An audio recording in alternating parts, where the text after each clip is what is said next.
We are practicing being attentive. When we're being attentive and we're listening to a story, we are going to try to think about it. I want you to practice making the movie in your head. So close your eyes. I'm not going to tell you a story with any pictures today. I only want you to keep your eyes closed and to be making the movie in your head.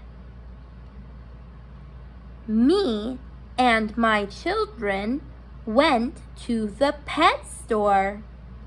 We saw all sorts of animals. We saw dogs, we saw cats, and we saw fish. My daughter wanted a cat. My son wanted a fish.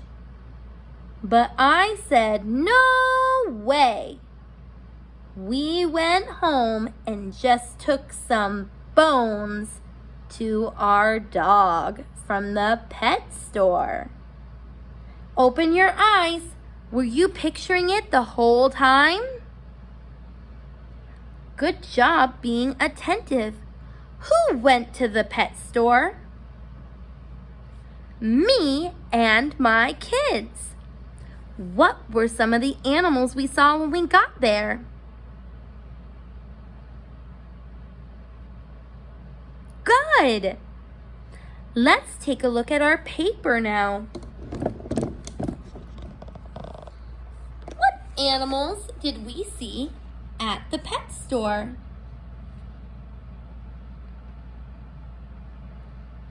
You're right. We saw a fish. Circle the fish. We saw a cat too. Circle the cat. Sometimes there's more than one answer. Did we see this one? Nope. Who remembers what else we saw? We saw fish, cats, and dogs. I want you to draw a picture of your pet or a pet you would like to have. Make sure you label it. Remember, we are working on labels. Miss Wilson's going to show you hers. Yours should look different than Mrs. Wilson because you do not have my pet. You have your pet. So I'm going to draw, let me see here. I'm going to draw my puppy.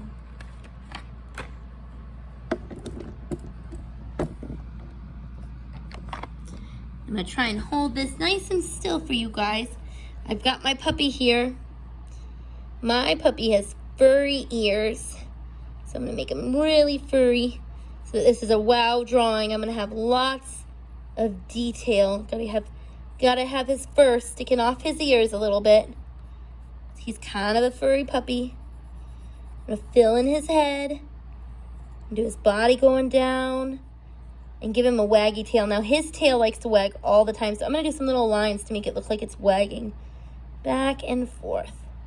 I'm going to fill him in with his color. He's a nice and dark dog. And remember, he's really furry, so I'm going to have some fur coming off here and a little fur coming off his tail. Just kind of make some lines there. Give him the appearance that he's being really furry. Do his eyes. And he's got a really, really big nose. I'm going to give him a really big nose there. That's my dog. Now my dog has a green collar. I'm going to take the color green and I'm going to do my best to give him a nice big collar. This is a wow picture. I'm putting in lots of details into my wow picture. There we go. Now my dog likes the grass. I'm going to draw some grass around him. See how I'm making it a wow picture? There's more things around him. And my dog really likes to go on walks on nice days. So I'm going to use the side of my crayon. I'm going to fill in my picture quite a bit. My picture has lots of detail. All right, now I'm gonna label my picture. So I have my dog.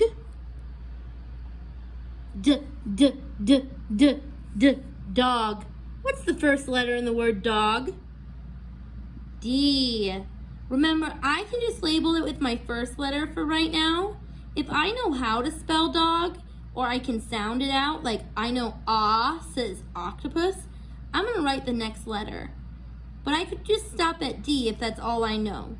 Remember, your best is good. D, D, A, G. Do I know what what letter makes the G sound? G. G, D, A, G. Okay, I also said I had G, grass. Hey, G, grass. Ooh, I know that starts with a G. I don't know what else comes in, so I'm gonna leave it as a G. Then I'm gonna ask for help. Teacher, teacher, I need help. My teacher showed me how to spell grass, and then I'm gonna write it in.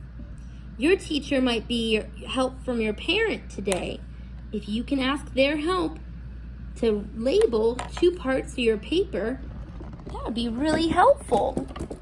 They can show you how to write it, and then you can copy it on.